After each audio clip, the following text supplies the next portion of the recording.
Agnès Salson est diplômée en exploitation-distribution à la FEMIS, École nationale supérieure des métiers de l'image et du son à Paris. Michael Arnal, lui, est réalisateur et infographiste. Tous deux ont créé la première salle de cinéma éphémère de France dans une friche industrielle, la Forêt électrique, à Toulouse, et viennent de lancer leur propre structure de production Electric Animals pour enrichir ce projet et développer un cinéma pérenne dans le quartier de Bonnefoy, mêlant atelier de création, café et salle de projection. Jeudi 16 janvier 2020, Agnès Salson et Michael Arnal présentaient à la librairie Ombre Blanche leur ouvrage Cinema Makers, le nouveau souffle des cinémas indépendants, édité par le blog documentaire avec Européa Cinéma et le CNC, lors d'une rencontre en partenariat avec Occitanie Film, la Créamp, Association des cinémas d'art et essai en Aquitaine, Limousin et Midi-Pyrénées, et Occitanie Livre et Lecture. Bonne écoute.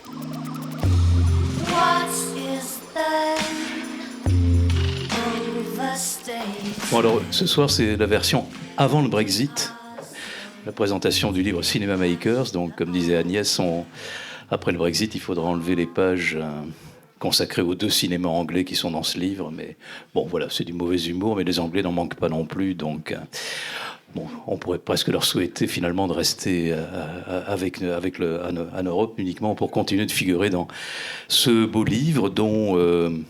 finalement, voilà, je crois que je suis un des tout premiers à en avoir entendu parler, puisque je siège dans une commission au CNC qui attribue des subventions pour des livres, et vous aviez fait une présentation, vous avez fait une demande de soutien, et nous sommes très heureux au CNC et même partout ailleurs d'avoir soutenu cette publication. Pourquoi ? Alors, je dirais peut-être un peu dans le désordre. Je crois que si j'avais 30 ans, j'ouvrirais un cinéma, ça me plairait beaucoup. Et puis il y en a ici qui savent la place que j'occupe à la Cinémathèque de Toulouse. Quand il y a un conseiller d'administration, je crois qu'il n'y a pas une réunion dans laquelle je ne m'insurge pas contre Netflix et tous les vendeurs de mauvais cinéma sur les téléphones portables. Donc il y a le cinéma, ça ne va qu'avec des salles de cinéma, avec des fauteuils, avec un grand écran, avec une grande salle, et puis avec des gens partout, sur les côtés, devant, derrière. Je crois que c'est encore mieux d'avoir même je sais pas, quelqu'un avec un chapeau ou avec une houppette devant, plutôt que de continuer à penser qu'on va pouvoir voir du cinéma ailleurs que sur un écran de salle. Donc merci d'avoir œuvré à montrer de belles salles. Et puis il y en a d'autres. En fait, il y a toutes celles que vous n'avez pas montrées. Donc il va falloir faire un numéro 2, un numéro 3. Voilà, donc je vais laisser maintenant la parole à Géraldine, qui va vous donner le programme de la soirée et présenter tous les partenaires de ce moment en compagnie de Michael et de Agnès. Voilà. Et c'est à vous. Merci. Voilà. Pardon. Merci beaucoup, Christian. Et merci beaucoup à Ombre Blanche d'avoir organisé cette soirée avec nous et de nous accueillir ce soir. Donc, je m'appelle Géraldine, effectivement, Géraldine Durand-Dosda. Je travaille pour Occitanie Film. Et donc, je suis très, très heureuse d'être ici ce soir avec Agnès Salson et Michael Arnal, qui vont nous présenter leur livre Cinema Maker, publié par le blog documentaire au mois de décembre 2019. Donc, il y a peu. Nous sommes vraiment dans l'actualité. Et puis, je voulais également remercier Occitanie Livre et Lecture, qui a été notre partenaire sur cette rencontre, ainsi que la Créamp. Donc, Luc Cabasso, le délégué général, est avec moi ce soir pour animer cette rencontre. Juste avant de continuer, je voudrais vous dire quelques mots sur notre structure, pour ceux qui ne la connaissent pas encore. Donc, Occitanie Film, c'est l'agence cinéma et audiovisuel en région Occitanie.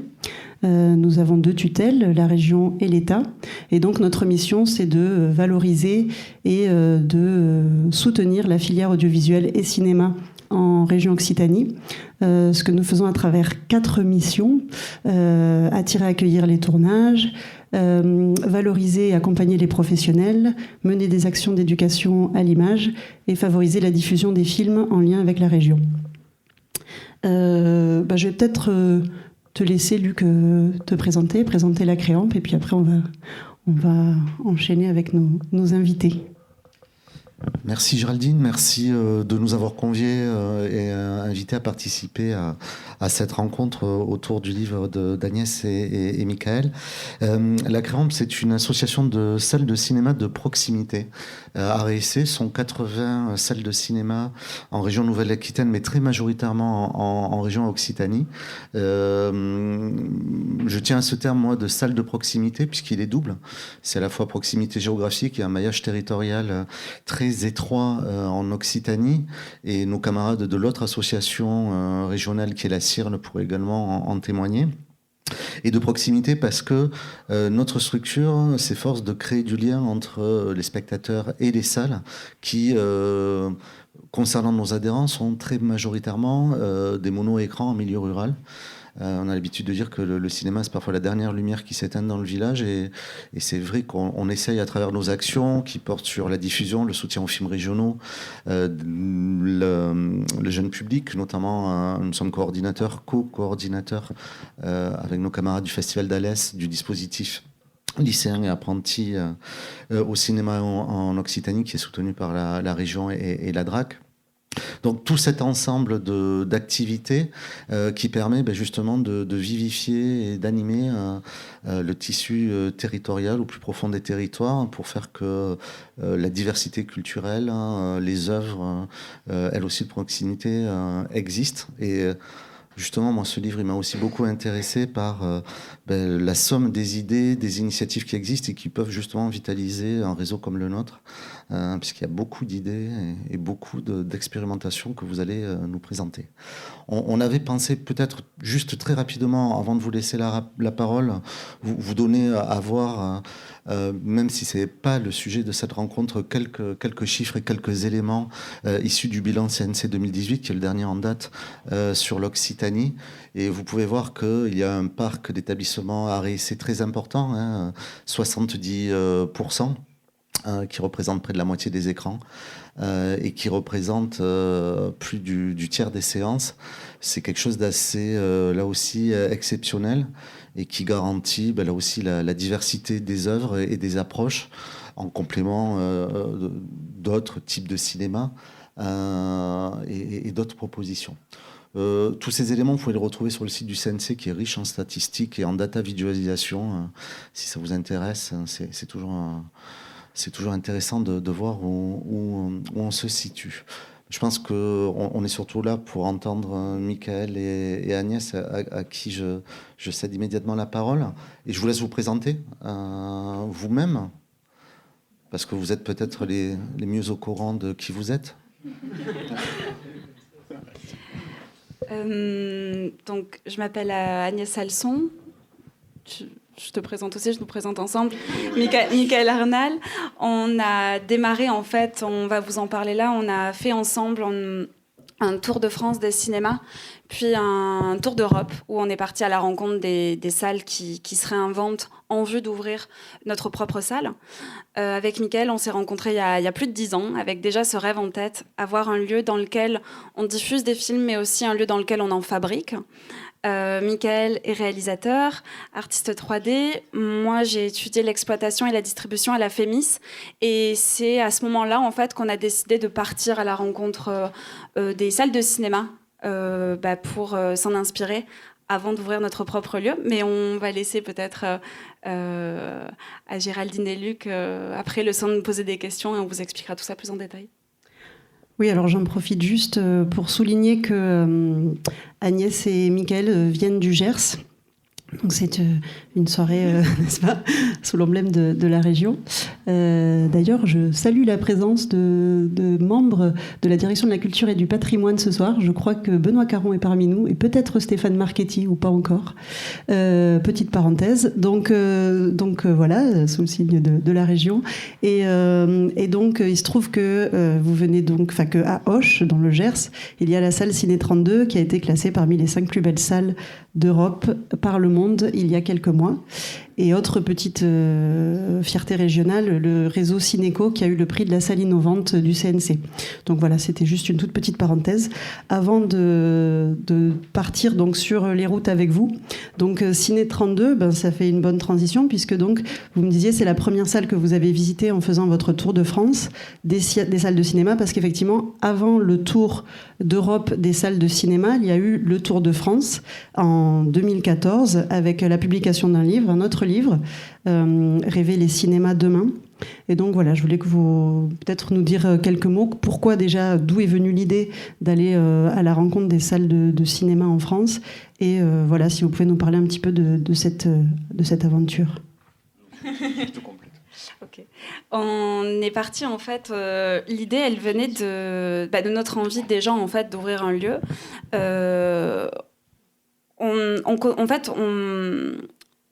Comment démarrer ? On connaissait déjà les salles de cinéma. Moi, j'ai étudié l'exploitation. On avait déjà cette envie de porter un lieu. Et quand on voyait les exploitants se rassembler, donc les gens qui montent des salles de cinéma, on voyait que souvent, quand ils se rassemblaient, ils avaient tendance à ne pas se rendre compte de toute la diversité et tout le potentiel qu'avaient les salles de cinéma. Et donc, nous, on s'est dit, on a envie de partir en fait dans les lieux, visiter les salles pour pouvoir voir en fait quelles idées ils mettent en place pour se réinventer, mais aussi mutualiser ces idées.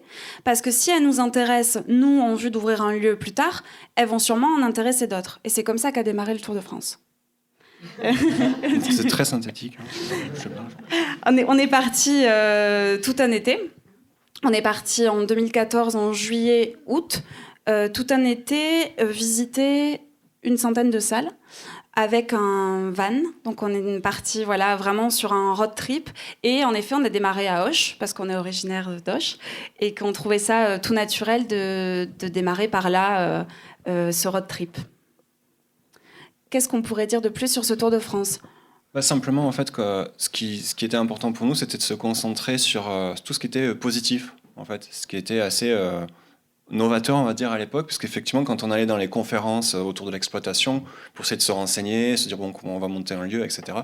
Bon, ça tourne beaucoup autour de questions qui sont problématiques pour les exploitants et qui sont réelles, l'accès aux copies, la guerre entre les multiplex et les salles à réessai, etc. Et en fait, nous, on voyageait sur tout le territoire français et on allait un peu systématiquement voir les salles, un peu monomaniaque, et du coup, nous, ce qu'on voyait, en fait, c'était ce qu'elles faisaient de bien, en fait. On se dit, mais ça, c'est génial. Et quand on en parlait avec l'exploitant, on se rendait compte qu'eux-mêmes se rendaient plus compte, en fait, du travail qu'ils faisaient. Et on s'est dit, bon, il faut qu'on le mette en lumière. Et avant tout, c'était pour nous de se dire, on s'est dit, bon, si dans quelques années, on ouvre un cinéma, il faut qu'on ait plein d'idées comme ça de côté, en gros, parce qu'à ce moment-là, on n'aura peut-être pas le temps d'y réfléchir. Il y avait un peu cette idée un peu délirante, se dire il faut qu'on fasse un petit carnet en fait de toutes les meilleures idées pour le futur. Donc c'est parti un peu comme ça, de manière assez spontanée. Exactement, et donc ça a démarré comme ça. On a fait un blog, c'était pas ce site-là, c'était vraiment un blog sur Tumblr qui s'appelait Tour des cinémas, où on a publié une carte de cette aventure en fait, où on avait dessiné en fait tout le road trip qu'on allait faire, et il y avait déjà une idée de boîte à idées, donc de condenser toutes les idées un peu nouvelles qui nous inspiraient. Quelques exemples peut-être juste pour illustrer cette idée-là. On avait vu au Méliès de Saint-Étienne, donc à côté de Lyon, un cinéma qui organisait des séances Skype en 2014, donc qui permettait en fait de rencontrer des réalisateurs comme Ben Zetlin de la Nouvelle-Orléans, depuis un ordinateur avec une visioconférence, alors que Ben Zetlin, pour la sortie des Bêtes du Sud sauvage, qui a été un film après qui est parti aux Oscars, ne serait jamais venu présenter ce film à Saint-Étienne. Il se serait arrêté à l'Institut Lumière à Lyon. Et donc ça permettait comme ça de créer un contact direct entre des exploitants, des publics surtout, et des réalisateurs à l'autre bout du monde. On a vu tout un tas d'idées comme ça, des tickets solidaires, et donc on a eu envie de les ranger dans cette boîte à idées avec l'envie de s'en servir plus tard, donc de ne pas les perdre, mais pas juste les noter sur un carnet, mais aussi sur Internet pour que d'autres puissent s'en servir. Et parce qu'on avait très vite ce retour de gens qui nous disaient « Ah, mais nous aussi, on a envie de monter un cinéma et on ne sait pas comment ça marche. » Et ça a vraiment nourri. Vous comprendrez, en fait, dans le projet qu'on a porté, toute la curiosité qu'on avait. Cette idée aussi que ça puisse en inspirer d'autres. Cette idée de transmission. C'est assez fondateur de l'idée, en fait. De tout ce qu'on a fait, c'était l'idée de pas simplement en fait, mettre de côté des idées pour nous, mais de se dire si ça nous sert à nous, que ça servirait forcément à d'autres personnes, et que ça crée un cercle vertueux en fait où chacun pouvait s'inspirer les uns des autres. Et je pense aussi que d'un certain côté, en discutant avec les exploitants en France, ça a déverrouillé aussi il y a des exploitants qui étaient conscients que d'autres cinémas faisaient telle et telle chose, et qu'ils n'osaient pas trop en fait se faire la même chose en disant non mais ça c'est machin qui le fait, du coup nous ça craint un peu si nous on le fait. Et nous en fait, en les mettant en lien un peu sans le vouloir, on disait non mais en fait on a vu cet exploitant, il trouve ça super si vous en inspirez. Donc naturellement ça a débloqué aussi, je pense, en tout cas ça a contribué à débloquer l'idée que les idées en fait elles se partagent avant tout. En fait, donc ça c'est vraiment la philosophie de départ de tout le projet en fait du Tour de Cinéma qui mène à Cinema Makers. Et je dirais aussi que l'idée même que ce soit un site internet participait à quelque chose aussi, je pense, qui était générationnel. On n'est pas les seuls à avoir fait ça. Il existe des tours de tout un tas de choses. Un tour des nouvelles initiatives autour de la pêche, un tour des designers européens, un tour... Il y a cette idée en fait là, et donc le fait que ce soit sur internet, c'était aussi quand même quelque chose qui nous nourrissait aussi nous-mêmes en retour, parce que les gens nous contactaient, nous disaient « Ah, mais est-ce que vous connaissez tel lieu ? Est-ce que vous savez que telle personne a le même projet, a envie de la même chose ?» Et très vite, ça nous a connectés en fait à un réseau beaucoup plus large, ce qui n'était absolument pas prévu, parce qu'à la base, il faut vraiment imaginer que c'était un carnet qu'on tenait et qui est devenu un blog. Et c'est devenu un livre, voilà, peut-être pour finir sur le Tour de France, parce qu'en fait, pendant l'été... un éditeur, Henri Dougier, qui a fondé les éditions Autrement, a entendu parler de notre projet parce qu'il avait vu un petit article dans Le Monde sur l'initiative, et lui il était à la plage, il s'est dit c'est super, pourquoi ne pas transposer justement ce site internet en un livre, parce qu'il y a plein de gens en fait qui n'iront pas voir sur internet toutes ces idées-là, donc pourquoi ne pas les transposer dans un livre. Et donc c'est comme ça qu'il nous a proposé en septembre de publier, en fait d'écrire Rêver les cinémas demain, de sa nouvelle maison d'édition qui est sortie quelques mois plus tard. Qui est vraiment en fait, qui reprend notre site web, c'est un carnet de route, ça reprend sur chaque jour en fait du voyage qu'on avait découvert. C'est vraiment un carnet de route et une boîte à idées, ce livre. À partir de ce Tour de France, comment s'est construite l'idée de faire un Tour d'Europe ? Comment c'est arrivé ? Vous avez dit on va refaire le modèle à l'échelle de l'Europe, ou il y avait déjà une autre idée derrière qui s'est précisée, notamment autour de ces histoires de coopération, d'open source. Comment s'est modélisé le projet et concrètement, je pense même comment s'est-il monté ? En fait, en France, on s'est vraiment concentré sur des initiatives qui étaient de l'ordre d'idées de programmation, d'animation, qui étaient vraiment des idées de la vie du lieu, on va dire. Et on se rapprochait vraiment du moment où on se disait bon là, on a vraiment envie de se lancer nous de lancer notre propre lieu, notre propre cinéma. Et la première question qui s'est quand même posée, c'est comment on fait quand on n'a pas hérité de notre cinéma ou qu'on n'a pas énormément d'argent et qu'on est jeune et que les banques ne font pas confiance. En fait, comment on fait pour se lancer quoi. Et on s'est dit, bon, en France, il y a plein de dispositifs, il y a un modèle il y a vraiment une volonté de l'État de soutenir les cinémas. Et des autres collectivités comme les régions. Voilà, exactement. Et du coup, on s'est dit, on savait qu'en Europe, la situation était largement plus compliquée parce qu'il n'y a pas forcément de volonté politique. Politiquement, socialement, économiquement. Voilà, il y a eu des hécatombes totales de cinéma dans plusieurs pays. Vous êtes parti en plus juste après la crise, quoi. Exactement. Ah oui, en Espagne, par exemple, dans la décennie qui a précédé notre tour, entre 2000 et 2010, 30% des salles avaient fermé. Et la crise économique était autour de 2012-2013, donc on était en fait en pleine juste après quoi, juste quand les gens venaient de vivre ça de plein fouet. Et il y avait aussi un autre aspect, c'est qu'on voulait s'intéresser à des modèles on voulait déjà avoir un lieu qui marie création et diffusion, en fait. Ça préexiste au Tour de France. Voilà, ça c'était vraiment l'idée de départ, puisque du fait de nos intérêts particuliers, j'ai fait des films, Agnès elle a étudié l'exploitation, et déjà depuis très longtemps en fait, on se disait il faut qu'on crée un lieu en fait pour qu'ils puissent marier les deux. On s'est même rencontrés comme ça en fait. Voilà, en fait, j'avais une association de cinéma. On était juste derrière l'écran de Ciné 32. Là, ça fait la boucle. Voilà. Et en fait, on faisait des films à l'époque, et c'est comme ça qu'on s'est rencontrés. Donc du coup, ça fait très longtemps en fait qu'il y a vraiment cette envie de faire ça, vraiment un rêve qui remonte à l'adolescence pour moi même, de se dire ok, j'ai envie de faire du cinéma. Je suis dans le Gers. Tout le monde me dit il faut que tu montes à Paris, etc. Ouais, ok, mais ça me paraissait être Mars, quoi, littéralement. Ça se vérifie. Et du coup, je me disais, ça serait vraiment génial s'il y avait un lieu, en fait, où on pouvait aller jeune et se dire, ah, tiens, ça me connecte à l'industrie du cinéma. Et pas juste un endroit où tu vois des films. Ça, c'est important, mais aussi où tu puisses vraiment discuter avec des professionnels, ou qu'il y avait quelque chose qui te connecte un minimum. Tu te sens beaucoup trop éloigné, en fait, quand t'es pas à Paris. Enfin, en France, c'est très centralisé, quand même, l'industrie du cinéma, tout ce qui est la partie production. Et donc, ça part vraiment de cette idée-là. Et on a commencé à observer un petit peu en Europe ce qui se passait, et on a vu qu'il y avait des lieux qui faisaient ça, mais aussi, il y avait des lieux où il y avait des librairies, où il y avait des studios de création, où il y avait des bars, des restos, en fait, d'autres activités, et des modèles aussi économiques et des façons de se lancer qui pouvaient nous intéresser, nous qui n'avions pas de moyens, en fait.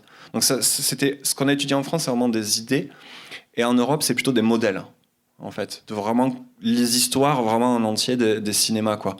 Et particulièrement des cinémas qui se sont montés récemment, même s'il n'y a pas du tout que ça dans le livre. Donc c'était vraiment ça le... Exactement, et il faut aussi se dire que ce tour, on l'a fait en 2015. En 2015, c'est l'année où Netflix arrive en France.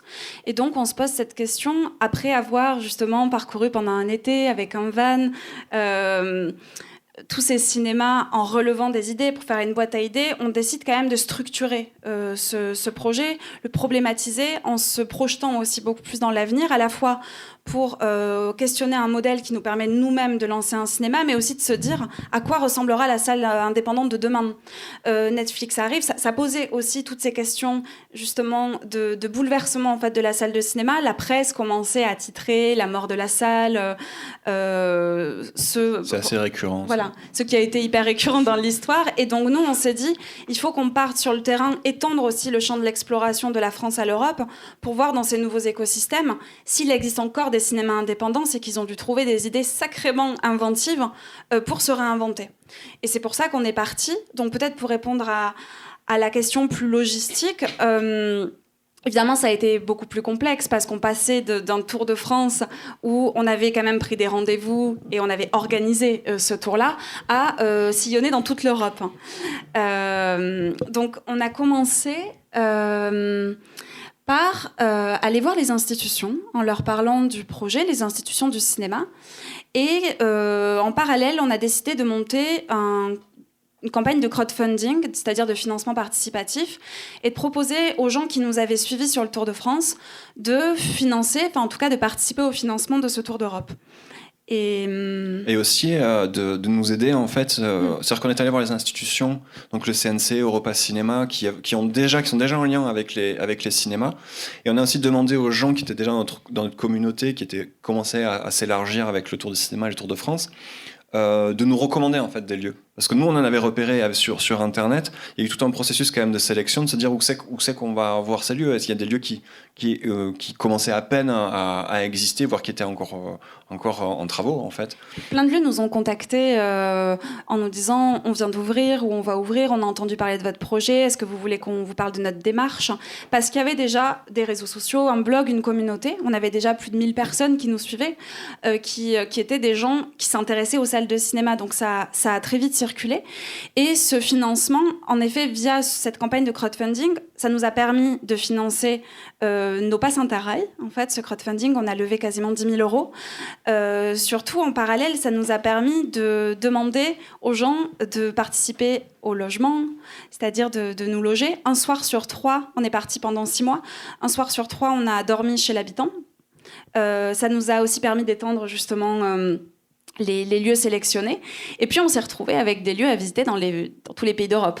Et donc là, il a fallu faire le tri parce qu'en fait, il y en avait trop. On a donc été revoir les institutions, le CNC, le Festival européen des arts, d'autres partenaires institutionnels qui ont complété notre financement pour nous permettre de financer tout le projet, en échange de rapports qu'on allait rendre au retour autour des tendances émergentes dans l'exploitation.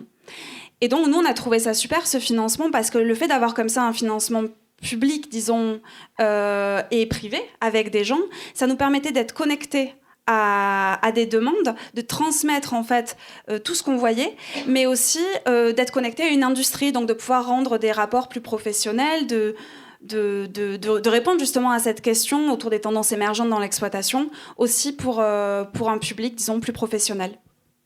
Et donc, au bout d'un moment, avec un budget, on s'est mis d'accord sur un itinéraire. Par exemple, on n'a pas été au Portugal parce que la salle qui nous intéressait était à Lisbonne et nécessitait des coûts trop additionnels, en fait, de l'Espagne.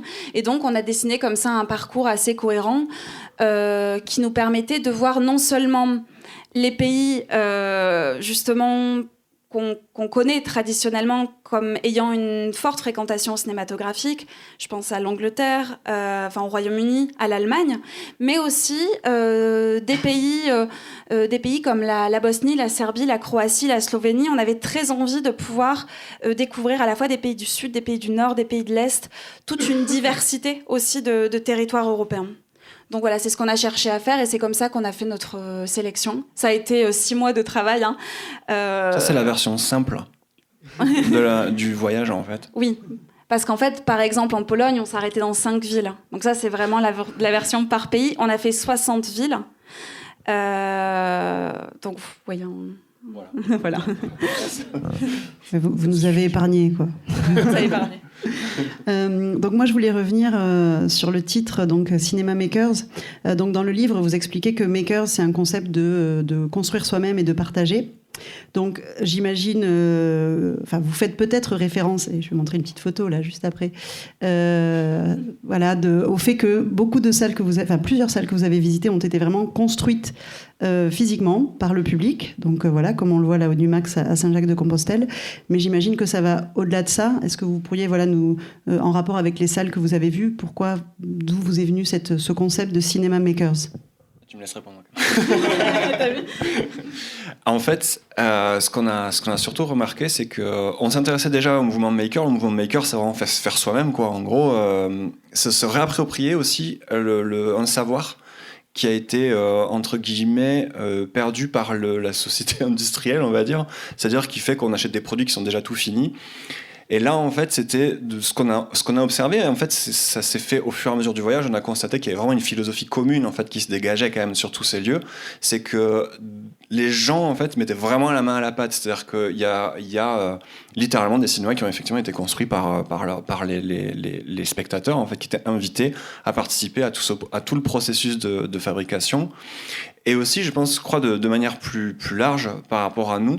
Donc je reviens sur l'idée que nous, on ne savait pas comment vraiment se lancer aussi en termes de moyens, en fait. Et de voir des gens faire, en fait, on s'est dit, mais en fait, on peut faire ça. En fait, ok, on peut construire nous-mêmes notre propre cinéma, monter les murs, visser les sièges, faire l'écran. On n'avait même pas forcément conscience que c'était possible. Et je pense que c'est quelque chose qui est hyper important, en fait, c'est que plus même que d'avoir le pouvoir, d'avoir la sensation d'avoir le pouvoir, c'est savoir que tu peux. C'est encore plus important. C'est-à-dire que là, en voyant des exemples en fait, de tous ces cinémas en Europe qui avaient cette philosophie-là et qui se lançaient avec peu de moyens ou vraiment avec juste au début des toutes petites communautés qui se bâtissaient autour de leur projet, on s'est dit ok, en fait c'est possible. C'est là vraiment que vient l'idée de nommer le livre Cinema Maker. C'est devenu assez une évidence à la fin. En relisant en fait toutes les histoires, on s'est dit en fait c'est vraiment ça qui les lie, c'est qu'ils font en fait tout simplement, ils se lancent. Et il y avait cette idée aussi en effet de fabrication d'artisanat qui nous paraissait assez centrale. On parle en anglais, pour parler de réalisateur, on parle de filmmaker.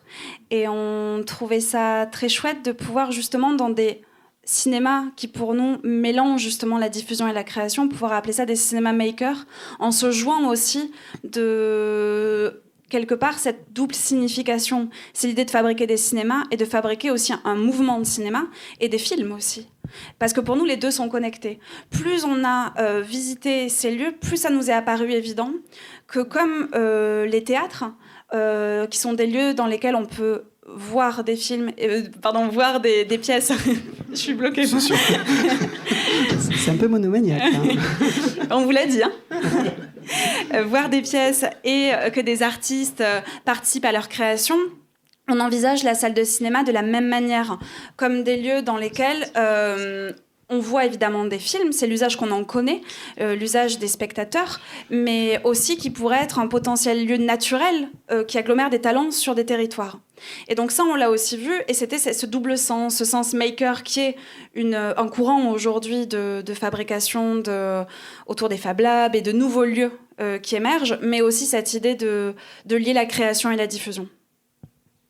Alors, parmi tout votre long voyage européen, j'imagine qu'il y a des salles, bien sûr, qui vous ont marqué, qui sont du coup dans le livre. Comment le choix s'est effectué directement sur le terrain avant, et desquels vous avez envie de nous parler maintenant, comme exemple, comme initiative, qui ont vraiment retenu votre attention, pas vos préférés, parce que j'entends bien que c'est l'ensemble du mouvement qui vous intéresse, et la somme des expériences, mais desquels vous voulez nous parler là, autour des différents cinémas que vous avez découverts et parcourus. Déjà peut-être sur la sélection, Oui. Sur la sélection du livre. Donc du coup, on a vu environ 90 cinémas et même plus en fait qu'on a où En fait, certains il y en on a a juste 22 passé. là-dedans. Voilà. Il y en a 22. En fait, Voilà. on en a rencontré 90, mais évidemment, vous vous doutez que quand on était dans des villes où il y avait plusieurs cinémas et qu'on n'avait pas forcément le temps de rencontrer un exploitant, on allait quand même voir les lieux, on y passait, quoi. Donc on en a vu bien plus de 200 Monomaniaque, en fait. Mais 90 rencontres, et sur ces 90 rencontres, Il a fallu en choisir en fait. En fait, ce qu'on s'est dit, c'est que peut-être il qu'on valait peut mieux- repartir sur le concept du livre même, parce que la raison, on aurait pu, par exemple, toutes les exposés, on aurait pu faire comme le premier livre, faire un carnet de route. Donc on a décidé nous-mêmes de faire un choix et d'en choisir 20 parce que ça nous paraissait important de pouvoir parler en détail de la philosophie. C'est-à-dire que les gens qui lisent ces histoires comprennent ce qu'on avait découvert. Et pour nous, en retraçant de manière superficielle les 90 cinémas, ça serait moins perceptible qu'en se concentrant sur une vingtaine de lieux qui eux-mêmes étaient emblématiques d'un mouvement. Il y a des cinémas qui nous ont énormément marqués, qui ne sont pas dans le livre, parce qu'ils auraient été redondants pour vous, en fait, à lire. Les histoires sont trop similaires entre différents lieux. Mais par contre, l'idée de pouvoir comme ça raconter des aventures, c'était aussi replacer justement ces makers au centre, des personnes qui font, et de pouvoir vous transmettre ces rencontres qu'on a faites. Donc c'est les exploitants les plus sympas qui sont dans le Ouais. livre. Oui, en fait, en vrai, c'est ça en fait.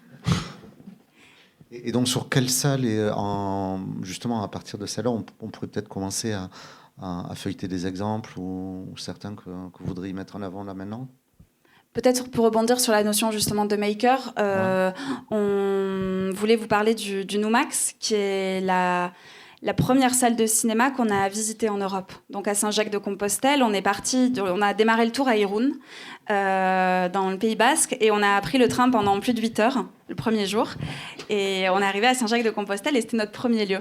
Et c'est un lieu qui nous a énormément marqué parce que quelque part, vous allez le voir, pour nous, il regroupe un peu toutes les tendances qu'on va voir dans tous les autres lieux. Donc c'est pas notre préféré, mais c'est peut-être le plus marquant pour nous, parce que c'est le premier. Et parce qu'il représente une forme de synthèse de tout ce mouvement. À Saint-Jacques-de-Compostelle, tu veux peut-être expliquer ? À Saint-Jacques-de-Compostelle, rapidement, ils ont créé une jeune équipe a créé le Numax juste après la crise économique en 2013, en faisant appel à ses futurs spectateurs pour garantir le prêt nécessaire à la construction du lieu. Donc le cinéma, il a été rendu possible grâce au financement des futurs spectateurs du lieu. Donc ça, c'était vraiment sur la partie implication des gens. C'est un mono-écran, donc il y a une petite salle de 80 fauteuils, mais comme vous le voyez, il y a aussi un café, une librairie, et au sous-sol, ce qu'ils appellent un laboratoire de création graphique. Donc en fait, ce sont des artistes, une libraire, des designers, des gens qui se sont rassemblés, des passionnés de cinéma pour créer ce lieu et qui fabriquent aussi des films, qui font de la post-production, qui offrent des services de design dans ce sous-sol, qui complètent l'écosystème en fait que propose cette salle de cinéma.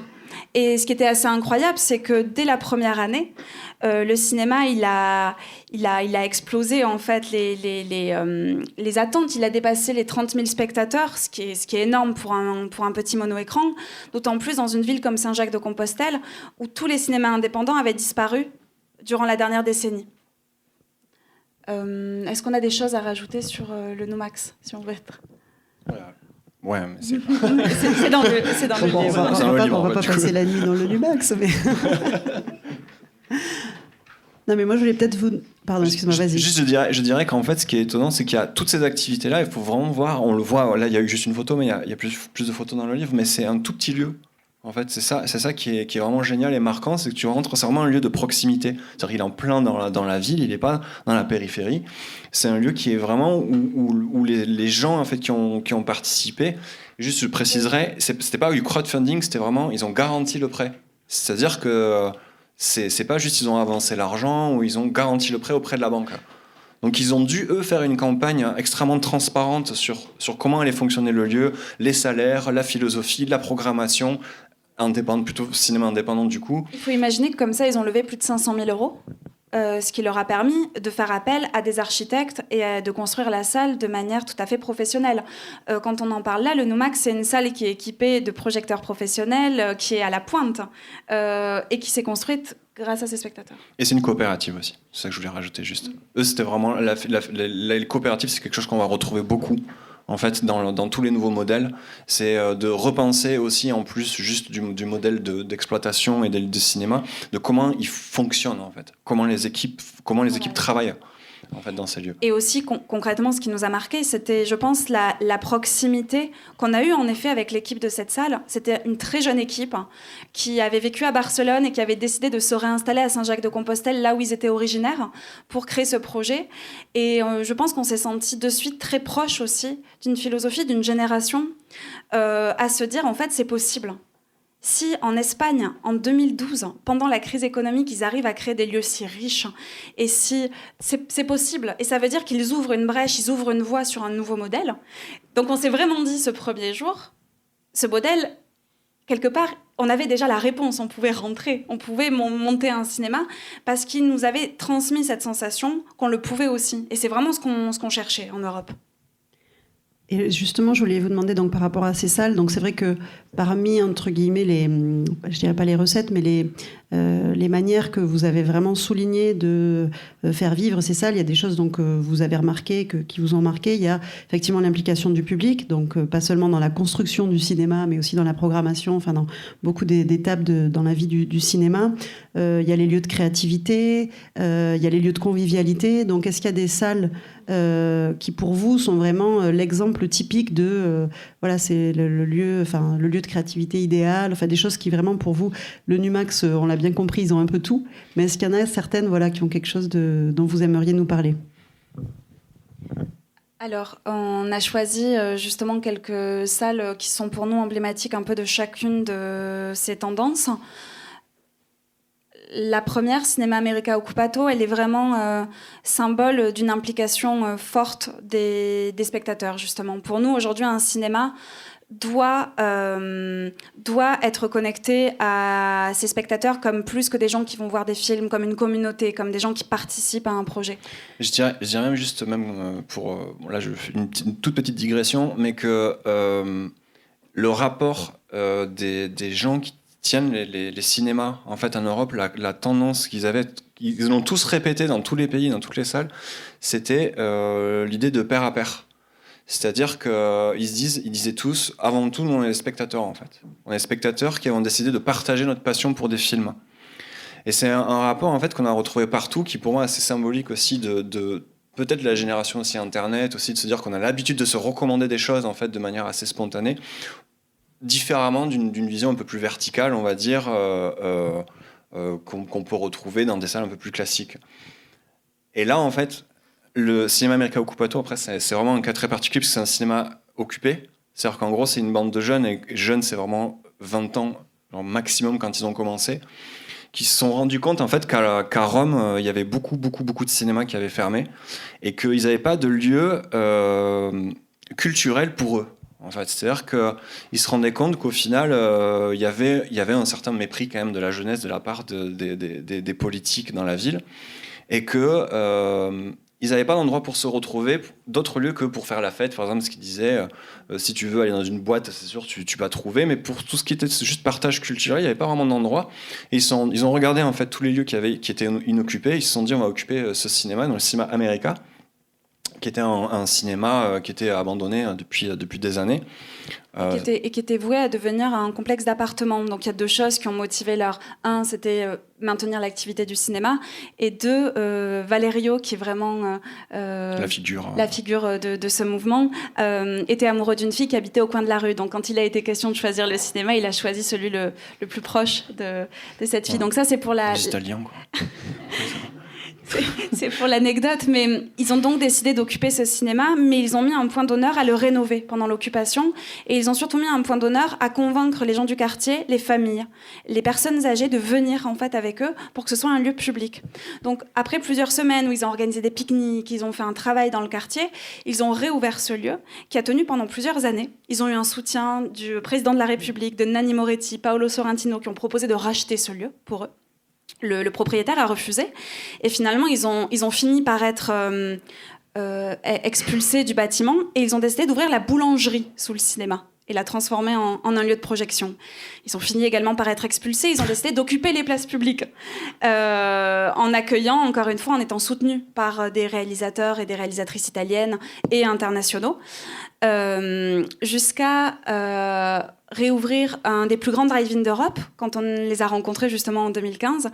Et ils venaient également d'apprendre, quand on les a vus l'année dernière, qu'ils avaient remporté la gestion légale d'une salle à Rome. C'est-à-dire que là, cet été, l'équipe de Cinema America Occupato va ouvrir une salle en plein cœur de Rome, dans le Trastevere, légalement, à 2 pas du Cinema America Occupato. Et ils proposaient non seulement des salles de cinéma, un café, mais aussi une bibliothèque pour que les étudiants puissent venir travailler. Donc en plaçant vraiment la question de la jeunesse au cœur. Et ce qui nous a marqué, au-delà de l'engagement qu'il y a autour de leur projet, parce qu'il faut imaginer quand même qu'il y a un engagement énorme autour de ce groupe de jeunes. Ils ont plus de 100 000 personnes qui les suivent aujourd'hui sur les réseaux sociaux à Rome, qui a vraiment un fort soutien. C'est surtout cette idée que ça nous a aussi donné de se dire, une salle de cinéma, c'est pas forcément avoir un lieu pour toujours, en fait. Une salle de cinéma, c'est un moment où des gens sont rassemblés avec un écran, un film, un lieu, des spectateurs, et c'est ça en fait une salle de cinéma, et ça peut circuler, ça peut se construire aussi progressivement, mais ce qui est important, c'est surtout cette communauté, et c'est ça qu'ils ont placé au centre. Et ça a quand même aussi beaucoup à voir avec le fait qu'ils étaient jeunes, ils n'avaient pas accès à la propriété, qui a toujours le problème du foncier. Quand t'es jeune, tu n'as juste pas de moyens, pas de pouvoir, pas de connexion, rien du tout, quoi. Et du coup, ils se sont rendus compte que leur force, en fait, c'était leur communauté. C'est-à-dire qu'ils disaient, ok, on a une communauté, on l'a créée dans le premier cinéma, puis on l'a continué dans la boulangerie, puis ensuite on l'a encore augmenté sur les places publiques. Et en fait, c'est ça qui était pour eux on va dire leur capital, qu'ils ont pu mettre en valeur, et qui les a menés aujourd'hui à avoir un lieu. Parce que pour eux, c'était important quand même, je tiens quand même à préciser, que pour ils eux... Ils l'ont pas occupé pour l'occuper, ils l'ont occupé parce qu'on ne leur laissait pas d'autre espace, et pas d'autre choix que de prendre cet espace. Après, ça s'est tellement bien passé, juste pour l'anecdote quand même, que quand la police est venue les mettre dehors, il n'y a absolument eu aucune violence, et les policiers leur ont dit que c'était le cinéma le mieux tenu qu'ils avaient jamais vu. Donc voilà, ils sont sortis gentiment, comme ça ils sont allés prendre un verre après. Donc ça s'est fait quand même, je dirais... Italiens. Ouais, voilà, ça s'est fait quand même dans la joie et la bonne humeur, mais c'était vraiment Alors, je crois qu'il y a quelques salles dont vous vouliez nous parler, peut-être rapidement, oui. Pour qu'après on puisse avoir le temps d'échanger aussi avec la salle, et puis que vous nous parliez de la forêt. Alors, ça c'était sur l'implication. Les lieux de création, on a vu des cinémas qui avaient dans leur mur des espaces dédiés à la création, notamment le Wolf Kino à Berlin, qui a un espace de post-production dans ses murs, qui a également un espace modulable qui invite d'autres médias potentiels. L'idée en fait de ce cinéma, c'était de se dire, on monte 2 petits écrans, on a 2 petits écrans pour montrer des films. On a aussi un 3e espace qui n'a aujourd'hui pas de destination, si ce n'est d'expérimenter ce que sera aussi le futur du cinéma. Parce qu'aujourd'hui, on ne sait pas, il y a plein de formes qui émergent, de la réalité virtuelle, du jeu vidéo indépendant. Du coup, ils ont prévu un espace aussi modulable qui permette d'accueillir des créateurs, des gens en résidence, mais aussi potentiellement d'organiser des projections de films en 16 mm et de faire comme ça la boucle. Donc avec cet espace dédié à la post-production, on a vu un autre lieu à Rotterdam qui s'appelle le Kino Bureau. Celui-là, on l'a visité quand il était encore en travaux. Un lieu qui est incroyable, qui est énorme, comme vous le voyez, c'est tout ce bâtiment. Eux, ils ont 4 salles de cinéma au rez-de-chaussée, plus un restaurant, un café-restaurant assez énorme, et des bureaux à l'étage. Des bureaux dédiés aux entreprises créatives, plus particulièrement aux gens qui font du cinéma, à des compositeurs de musique de film, des monteurs, avec des espaces comme ça partagés, dédiés à la post-production. Ils ont un espace de tournage, de fond vert, et qui leur permettent comme ça de mutualiser les moyens, faire vraiment ce qu'ils appellent un hub, un espace vraiment où on retrouve tout ça. Et puis après, on voulait vous montrer des espaces vraiment, on vous parlait de lieux de rencontre, de lieux de vie. Du coup, on a choisi des cinémas plutôt à Amsterdam et aux Pays-Bas, parce qu'ils sont très forts là-bas pour les lieux de vie. Donc le Het Ketelhuis, The Movies, qui est plutôt un cinéma avec un pub à l'intérieur. Tous ces cinémas, on n'en parle pas spécifiquement dans le livre, mais on en parle dans le cadre de la carte Cinéville. Est-ce que tu veux la résumer? Large programme.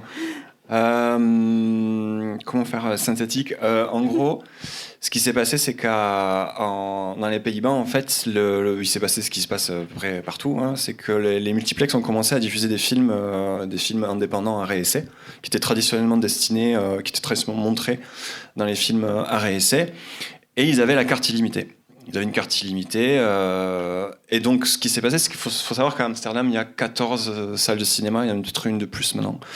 Donc, c'est juste énorme, en fait, qui sont toutes très spécifiques, en fait. Des architectures très spécifiques, qui vont avoir diverses ambiances, mais qui sont gérées par diverses personnes. Et en fait, ce qui s'est passé, c'est que, encore une fois, c'est toujours une bande de jeunes, donc pareil, 20 ans, en fait, qui travaillaient dans les salles, dans les salles Criterion. Ça, Studio K, en fait, c'est aussi une salle de Criterion. Le K, c'est pour Criterion. Alors, Criterion aussi, pour faire très court, c'est une fondation qui a un principe assez génial, qui a des cinémas, en fait, qui sont entièrement gérés par des étudiants. C'est-à-dire que de la direction jusqu'à la gestion de la salle, à la programmation, ce ne sont que des étudiants. Et quel que soit, en fait, c'est fait pour aider les étudiants à financer leurs études. Quel que soit le nombre d'heures qu'ils font, en fait, dans la semaine, ils sont payés pareil. C'est une forme de bourse, étant donné qu'il existe très peu de systèmes de bourse aux Pays-Bas. En fait, ils ont monté une fondation qui, via des cinémas, donne des bourses, des formes de bourse en échange de travail dans un cinéma. Voilà, donc tu rentres dans ces cinémas et genre le plus âgé a 23 ans, je pense, un truc comme ça. Et donc dans ces cinémas, ce qui est quand même intéressant, et c'est là où on va faire la boucle, c'est que du coup, on se retrouve avec un bouillonnement, un foisonnement des jeunes qui terminent leurs études et qui sont souvent... qui se rencontrent avec des intérêts communs et qui ont souvent envie de monter des projets ensemble. De Criterion a émergé le projet Kino, qu'on vous a montré juste avant. C'est 2 jeunes qui se sont rencontrés à Criterion. La carte Cinéville a aussi émergé de ces cinémas-là. 2 jeunes se sont rencontrés là-bas et se sont dit « Ok, en fait, nos amis aiment les films qui sont diffusés dans les salles à réessai, mais ne viennent jamais les voir. » Donc ils leur ont demandé pourquoi. Et ils se sont rendus compte qu'ils n'allaient jamais les voir parce qu'ils ne savaient pas forcément que ces films sortaient dans ces salles et qu'il y avait un problème d'identité, d'image autour des films et des salles à réessai. Ils se sont dit, on va non seulement, pour riposter à la carte pâtée, lancer une carte illimitée qui unit toutes ces salles indépendantes, mais on va surtout lancer un média en ligne où on va parler des films différemment. On va plus parler de films à réessai, on va parler de films cinévilles. Et on va créer une carte Cinéville qui va permettre d'accéder à tous ces cinémas qui ont, comme vous voyez, déjà une diversité en soi. Donc le cinéma Het Ketelhuis sera plutôt dédié à des films documentaires, celui qui a un pub plutôt à des films américains indépendants. Et comme ça, avec cette carte illimitée, ils ont pu chacun aller vers des formes de niche ou vers des programmations différenciées et augmenter très fortement les entrées sur la ville. La première année, ils ont généré 300 000 entrées supplémentaires sur la ville d'Amsterdam. Et ils ont abaissé l'âge moyen qui ne cessait d'augmenter, vieillissait d'1 an chaque année aux Pays-Bas, pour les salles indépendantes. Ils l'ont divisé en 2, en fait. Voilà. Et la plupart, je n'ai plus le chiffre en tête, mais la plupart des porteurs de la carte Cinéville sont des anciens porteurs de la carte Pathé. Donc du coup, Pathé Gaumont sont revenus les voir quelques années après en leur disant du coup, est-ce qu'on pourrait intégrer la carte et tout. Et ils nous ont dit que c'était leur plus grand plaisir de les avoir envoyés bouler du coup plusieurs fois d'affilée. Hein, du coup, parce qu'évidemment, ça a vocation à être à n'être connecté que aux salles indépendantes. Il faut savoir que c'est 19 € par mois. Et c'est aujourd'hui tout le territoire des Pays-Bas, en fait. Donc c'est plus de 40 cinémas dans tous les Pays-Bas qui sont accessibles avec une même carte et qui permettent d'accéder à tous ces lieux. Plus de 250 films, du coup, en fait, par semaine. du fait que ça va des salles indépendantes aux salles alternatives. Enfin, c'est vraiment... L'initiative est passionnante. Et tout c'est ça mieux pour que faire Netflix. Hein. Tout ça pour faire la boucle sur les lieux. Le fait d'avoir une carte commune, ça les a poussés à être sur des lieux très distinctifs. Et donc, Studio K, qui était en effet un cinéma géré par des étudiants, a un bar qui est un bar d'étudiants. Ed Ketelhuis, qui montre principalement des documentaires, a un bar pour un autre public. Et comme ça crée sur la ville une diversité qui est assez passionnante de lieux de vie. Il Kino, c'était juste pour vous montrer d'autres exemples hors des Pays-Bas. À Berlin... Vas-y. Non, j'aimerais dire aussi juste un truc qui est génial. Un autre effet, c'est pour ça qu'on en parle, parce que c'est vraiment génial comme principe, c'est qu'il y a plein de trucs à dire sur la carte Cinéville. C'est pour ça que c'est mieux encore que Netflix, parce qu'ils ont étudié, ils ont des chiffres extrêmement précis, évidemment, sur les pratiques de porteur de la carte. Et ce qu'ils ont remarqué, c'est qu'un porteur de la carte, il va en moyenne 3 fois au cinéma par mois. Le premier choix, c'est toujours le premier film, c'est toujours un film relativement visible, connu, ce qu'on appellerait les films porteurs indépendants. Le deuxième, c'est un choix moins évident. Le troisième, c'est carrément une prise de risque totale. C'est des films qui sortent sur très peu de copies. Donc, en plus, c'est vraiment vertueux sur la prise de risque du public. Et du côté de la salle, là où c'est génial, c'est que ça a permis, au lieu d'avoir des salles, 15 salles qui se battent pour la même copie, en gros, pour diffuser les mêmes films, chacun s'est spécialisé sur ce que les équipes en fait aimaient profondément en fait et défendaient. Donc c'est vraiment ultra vertueux sur le principe. Voilà. Je dis ça, je dis rien. Donc voilà, c'était juste pour vous montrer d'autres lieux. Il Kino, c'est un cinéma à Berlin qui a un restaurant italien. Donc on rentre par le restaurant italien et derrière il y a une salle de cinéma. Et voilà. Et ouais, et donc, pardon, on est bavard. À la base du voyage, il y avait quand même déjà ce désir de faire quelque chose, de construire une salle, de penser une salle, d'imaginer un lieu. Et l'aboutissement de ce projet, par le biais des 2 tours, c'est votre expérience de la forêt électrique à la cartoucherie. Et avec du boulot apparemment. Mais c'est bien de faire. Et puis, je me permets de regrouper les 2 questions aussi. Ça serait bien de nous parler de cette expérience. Et j'allais dire votre désir d'avenir, mais c'est tellement pas à la mode, désir d'avenir. Et de votre futur projet, qui sera aussi une forêt électrique, mais à Bonnefoy cette fois-ci. On peut peut-être boucler juste en disant qu'au retour, on est rentré avec tous ces lieux qu'on avait visités pendant 6 mois. Autant dire qu'on était super excités à l'idée de se lancer nous-mêmes après ça, en se disant genre bon là maintenant faut qu'on y aille. En fait, clairement on n'a juste aucune excuse en fait pour pas y aller. Et on s'est mis, la première chose qu'on a fait, c'est qu'on s'est dit bon qu'est-ce qu'on fait en fait, quel est le projet en fait du cinéma. Donc on s'est posé et on a commencé à écrire un petit peu un projet, en fait, tout simplement, avec un bout de papier. On s'est dit, qu'est-ce qu'on va faire dans ce cinéma? Donc, on l'a posé. Et à ce moment-là, il faut savoir qu'on était rentré du Tour d'Europe. On était rentré chez nos parents, du coup, dans le sud-ouest. On n'avait pas encore forcément décidé d'une ville, en fait, où s'installer.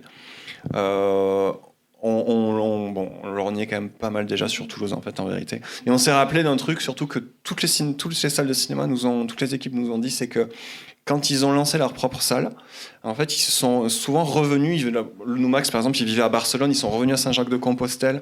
Au Post-Modernissimo, c'est pareil, ils vivaient ailleurs, ils sont retournés à Pérouse, qui est une plus petite ville. Il y avait l'idée de se rapprocher, en fait, de soit là où ils avaient grandi, là où ils avaient des amis, là où ils avaient la famille. Et nous, on s'est dit, on vient du Gers, du coup, Toulouse, c'est trop cool. Et il y a un tissu de salle qui est hyper intéressant déjà, il y a un public qui est super intéressant, et nous, on vient de là, et ça fait la boucle un peu à ce que je disais au début. Moi, j'aurais adoré en fait qu'il y ait un lieu comme ça qui fasse création et diffusion, donc à Toulouse. Donc on a mis tout ça un peu en balance, on s'est dit du coup on va se lancer à Toulouse. Et aussi parce que la limite, c'était quand on a commencé à faire le projet, et qu'on était chez nos parents, on s'est dit on ne peut pas vraiment développer un projet sans avoir un lieu ou un territoire en fait. C'est le territoire en fait qui fait le projet, et encore plus particulièrement le bâtiment, je dirais. Mais déjà le territoire c'est pas mal. donc voilà, on a vu ça, on s'est dit c'est génial. Ouais, là on était très enthousiastes pour ceux qui nous connaissaient à ce moment-là. Nous on était fous. On avait trouvé le bâtiment parce qu'en fait il y a quand même une étape entre. On est arrivé à Toulouse, on a été rencontrer les institutions, nos futurs partenaires, et on a dit voilà, on a une idée, on cherche un lieu dans lequel on montrait un cinéma éphémère pour démarrer, justement avec cette idée qu'on avait pu voir un peu partout en Europe de se débarrasser dans un premier temps de la question foncière pour tester des idées qu'on avait vues, tester le modèle. Et donc on en a visité beaucoup de bâtiments. On a visité des appartements, un parking, un supermarché abandonné. Enfin voilà, on vous passe toutes ces aventures, mais on a fini par visiter les halles de la cartoucherie dans cet état-là et rencontrer les futurs porteurs de projets qui réhabilitent aujourd'hui ces halles en un futur tiers-lieu et qui étaient d'accord pour nous mettre le lieu à disposition pour qu'on y développe un cinéma éphémère. Et donc, on s'est dit, c'est parti. Donc voilà, avec cette idée évidemment, de garder en tête tout ce qu'on avait appris via le tour, d'impliquer les futurs spectateurs dès le processus de construction. Donc, on a aussi fait un crowdfunding. On a proposé aux gens, en fait, de nous rejoindre pour construire le cinéma et puis plus tard l'animer. Voilà, le cinéma il a ouvert en 2018 au mois de mai jusqu'au mois de juillet pour une première saison, puis du mois de septembre au mois de novembre pour une deuxième saison. Et pendant cette année-là, on a diffusé plus de 100 films, on était ouvert tous les jours. Et ça nous a vraiment permis justement d'expérimenter tout ça. Et j'essaie d'être synthétique parce que je sais qu'on est trop bavard, mais... En fait, l'idée, c'est qu'on voulait pas figer le modèle. Ce qui se fait normalement et en général, c'est de penser un projet finalement relativement hors sol, c'est dire voilà, bon, ou alors en tout cas on a ce bâtiment et on va mettre 3 salles, 4 salles et ça va se passer comme ça et le public il fera cette circulation-là et tout, on aura vaguement cette programmation. Et entre ce moment-là et le moment tour, il s'est passé 4 ans. Et en fait, on avait déjà constaté quand même qu'entre le premier tour des cinémas en France et 2016, quand on est rentré, donc il y avait Netflix effectivement qui était arrivé, et ses petits copains qui arrivent maintenant aussi. Et du coup, on s'est dit, on ne sait pas, en fait, de quoi sera fait le futur. On n'a pas forcément envie de figer un modèle, on a envie de pouvoir expérimenter, et d'expérimenter dans un cadre vraiment de pure recherche et développement, en fait. C'est-à-dire que on savait littéralement rien faire, en fait. Hein. C'est-à-dire qu'on a vraiment, il a fallu tout.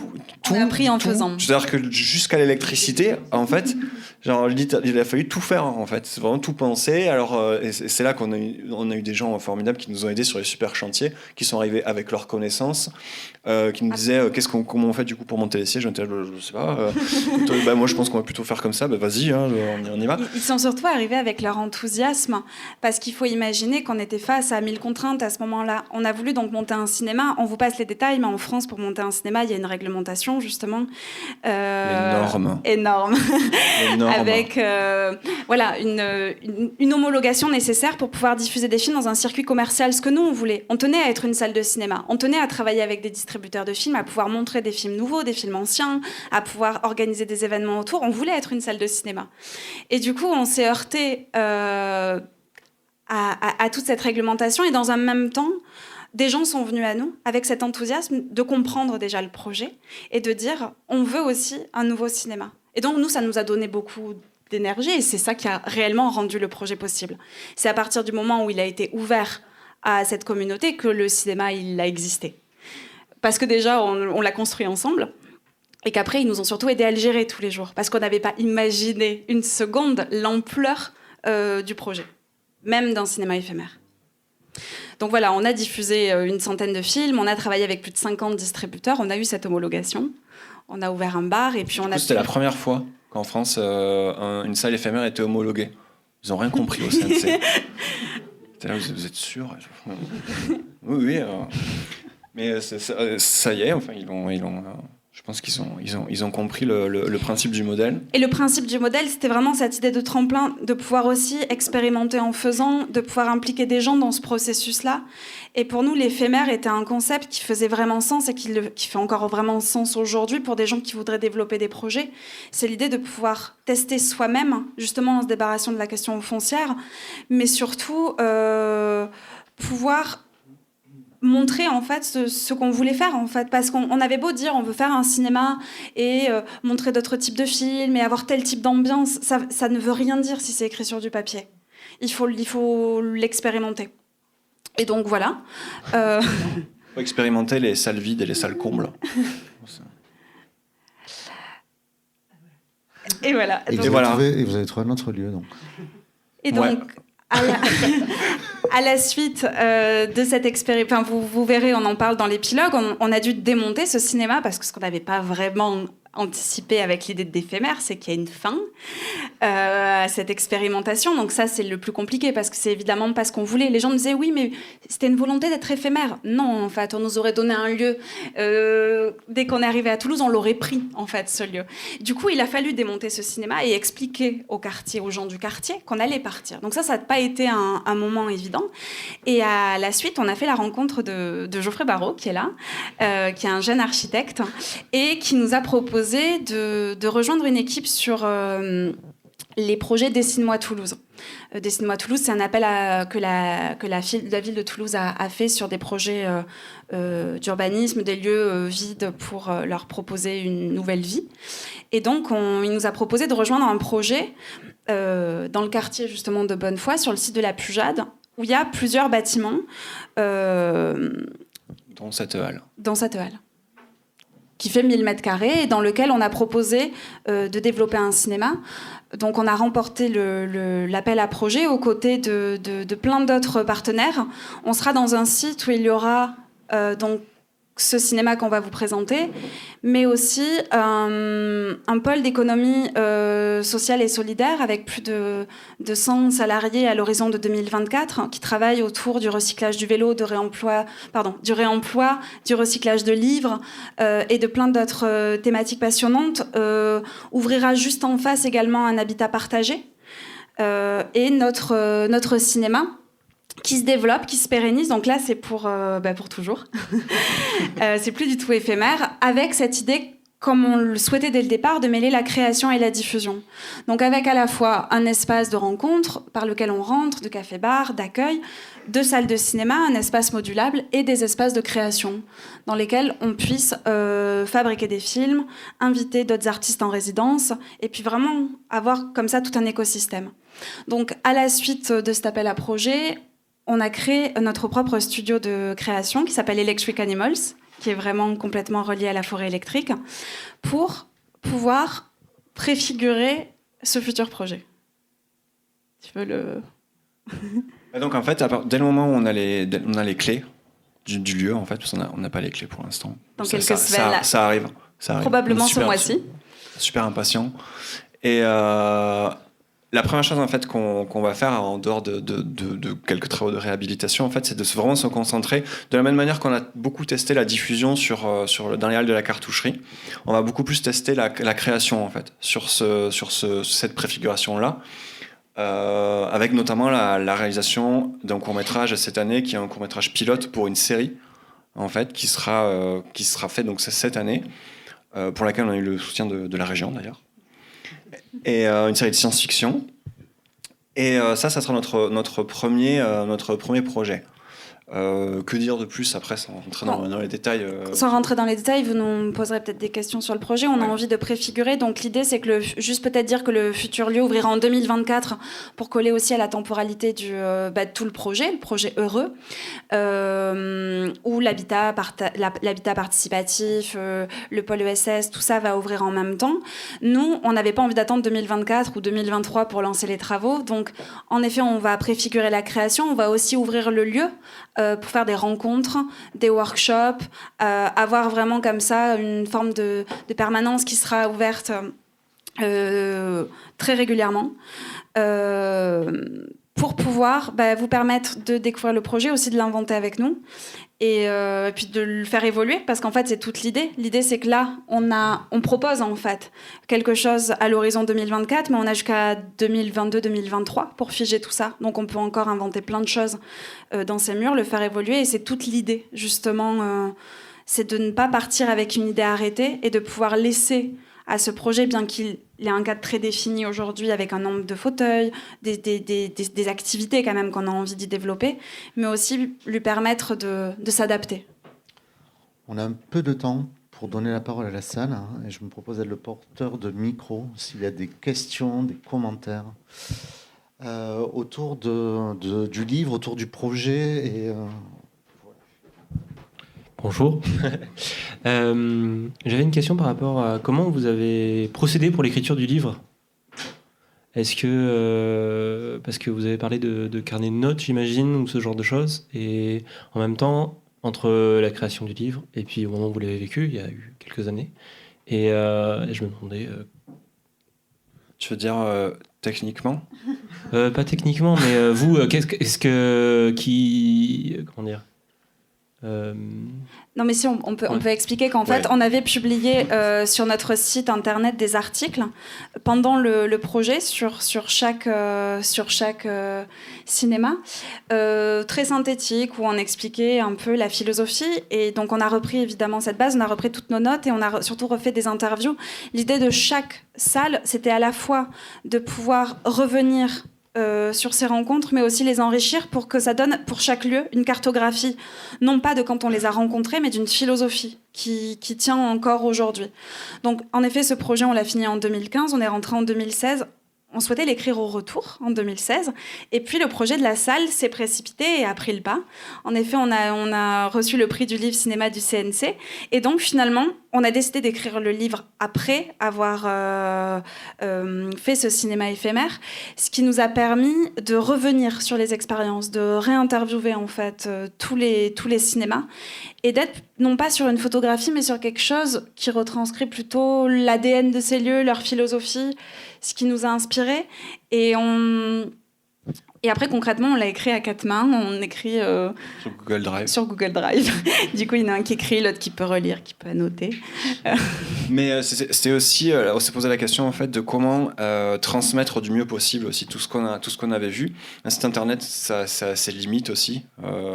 Les gens, on a énormément de vues sur notre site. C'est un demi-million, je crois, de vues sur le site depuis sa création. Et on s'est dit, bon, mais il y a des gens qui lisent pas, en fait, les articles. Et on s'est dit, un livre, c'est vachement mieux quand même pour lire, pour prendre le temps de lire, les associer vraiment avec les photos. Ça faisait un bel objet, ça faisait longtemps qu'on avait envie de faire ça.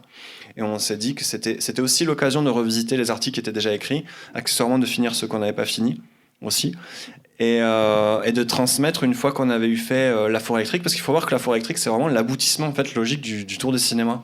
En fait, c'est vraiment un projet qui est complètement connecté, en fait. C'est-à-dire que c'est notre envie, notre désir de faire un lieu, en fait, qui a traversé toutes ces années juste pour aboutir à la version éphémère de La Forêt électrique et maintenant ce projet pérenne.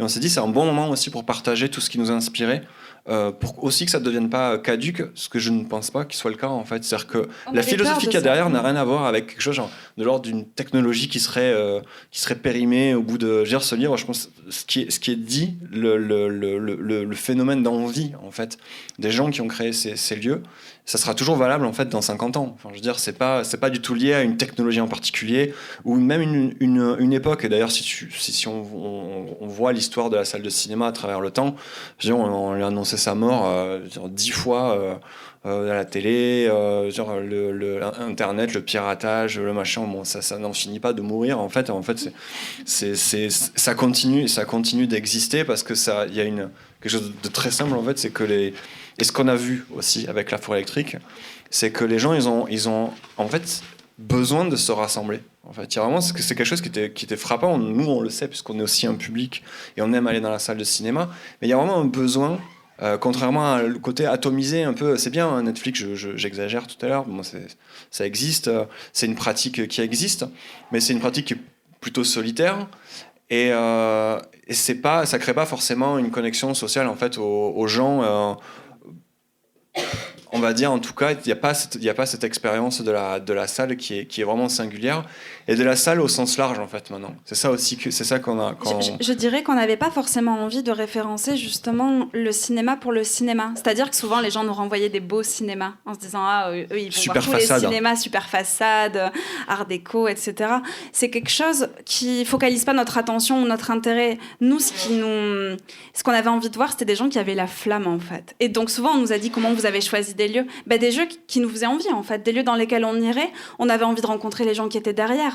Donc dans ce livre, on cherche aussi à rendre compte des aventures, à parler des gens, parce qu'en fait, c'est ça qu'on avait envie de transmettre. C'était aussi se dire que c'est des aventures qui pouvaient inspirer quelqu'un qui avait potentiellement envie de monter une librairie. parce que ça fait partie de la même démarche de créer un lieu. Et c'est ça qu'on avait envie de transmettre.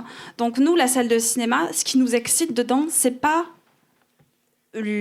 son décorum, c'est pas juste les fauteuils rouges, les rideaux, c'est encore moins juste la programmation, c'est cette idée de replacer la salle de cinéma dans notre société, d'où notre enthousiasme aujourd'hui que notre projet soit inclus dans un projet plus grand. Dans un habitat participatif, dans un pôle ESS, dans l'idée aussi d'inventer un petit bout de la ville de demain. C'est pas juste être une salle de cinéma. Je veux dire, même l'idée d'avoir des lieux de création, on n'a pas envie de faire du méta, en fait. On a plutôt envie que ça puisse être connecté et pouvoir se poser des questions qui sont des questions qu'on se pose. On n'est pas juste des spectateurs. Et je pense qu'aucun d'entre nous, nous sommes juste des spectateurs et il n'y a pas juste ce rapport-là. Et c'est ça aussi qu'on avait envie de transmettre, c'est transmettre cette envie-là à des gens qui n'y connaissent rien, comme nous, en fait, au départ, et se dire que c'est possible. Parce que quand on n'y connaît rien, on se dit toujours que, justement, on doit en avoir hérité, ou les questions qu'on se posait. Je veux dire, lancer une salle de cinéma, on aurait adoré, et pendant longtemps, on a cru que c'était impossible. Et je dirais aussi, tout simplement, c'est l'envie de donner l'envie aux gens de réaliser leur rêve, en fait, tout simplement, quoi. C'est-à-dire qu'il y a beaucoup de freins à ça. On ne nous incite pas justement à se lancer. C'est difficile de se dire tiens, je vais me lancer, je vais créer un lieu. Et c'est pour ça, en dehors des salles de cinéma, en général, en fait, de se lancer, de se dire c'est possible. Nous, ce qu'on avait vraiment envie de transmettre, c'était ça. C'est dire en fait, c'est possible. On peut vraiment en fait se lancer et évidemment, s'il y a des obstacles sur le chemin, on en rend compte dans le livre, mais c'est pas ça qui est important en fait. C'est qu'il y a une possibilité de créer en fait. Aujourd'hui comme hier et comme sûrement demain, et que c'est ça, c'est la continuité en fait de l'idée de se focaliser sur le positif et pas juste béatement, mais se dire que quand même c'est une force qui nous permet d'avancer, quoi. Et peut-être juste pour conclure, hier on a lu quelque chose justement qui était en rapport à l'imaginaire et on se disait que ça avait beaucoup à voir avec ça. Aujourd'hui on a besoin de nouveaux imaginaires et donc on a besoin de nouveaux lieux, on a besoin d'être en capacité de se projeter dans un futur, et d'où notre positionnement qui a toujours été de relever le positif. C'est aussi une capacité à matérialiser ce qu'on a en capacité tous de faire, qu'on oublie. Et nous, c'est ce que nous ont transmis ces gens. Comme on vous a dit, en fait, le Doumac, cette première salle qu'on a visitée, on s'est dit, en fait, c'est possible. Et c'est ça qu'on voulait transmettre. Vu l'aspect très complet des réponses, on va prendre une dernière question. Et c'était quoi, j'ai la question? On partagera de manière peut-être plus informelle autour d'un verre après, si ça vous va. Ouais. Bonsoir. Je voulais savoir, vous parlez beaucoup de transmission. Donc comment ça va s'organiser en fait? Parce que là on voit les ateliers de création, on voit les studios d'enregistrement et tout ça.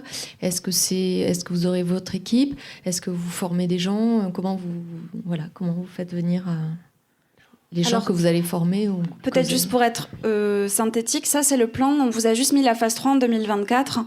Sur nos réseaux sociaux, il y avait une phase 1 et une phase 2. La première phase, en fait, il y aura 2 phases plus simplement, la préfiguration et le futur lieu.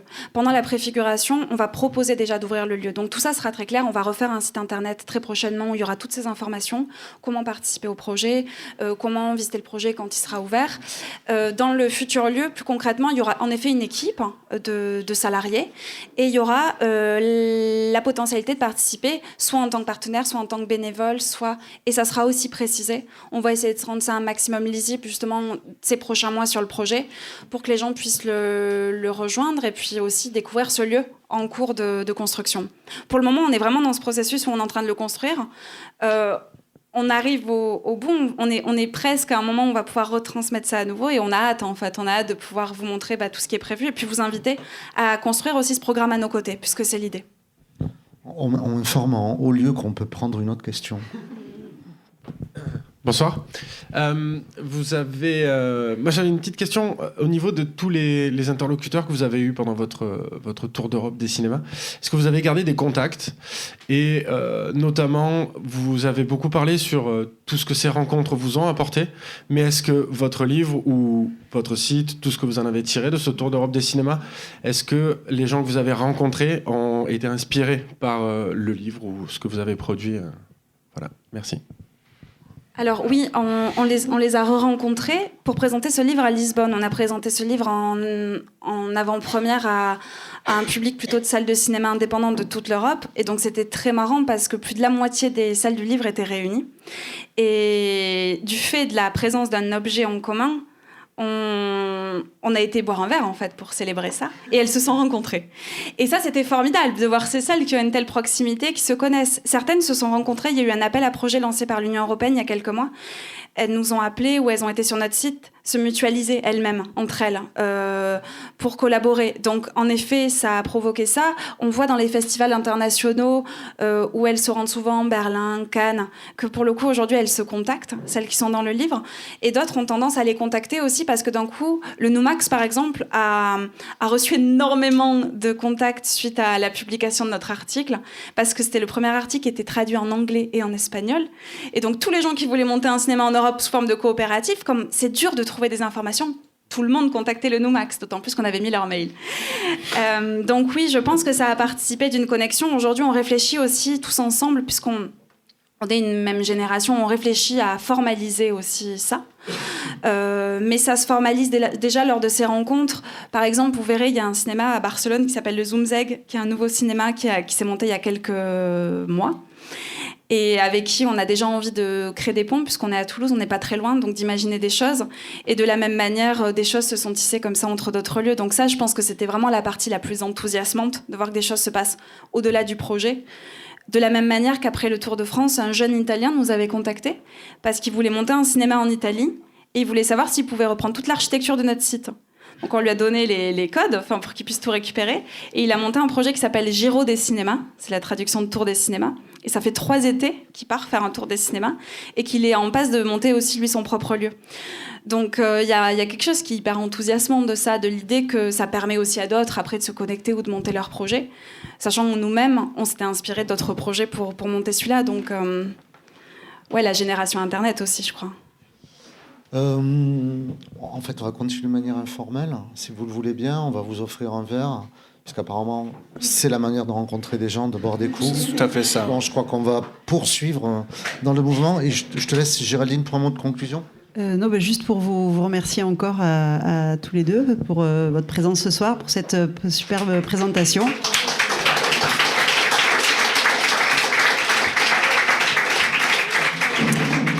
Et puis merci évidemment encore à Ombre Blanche, à la Créamp, à Occitanie Livre et Lecture. Et donc voilà, comme le disait très bien Luc, vu que c'est la manière, et je pense que c'est un des enseignements que vous avez tiré de votre tour, allons boire un verre.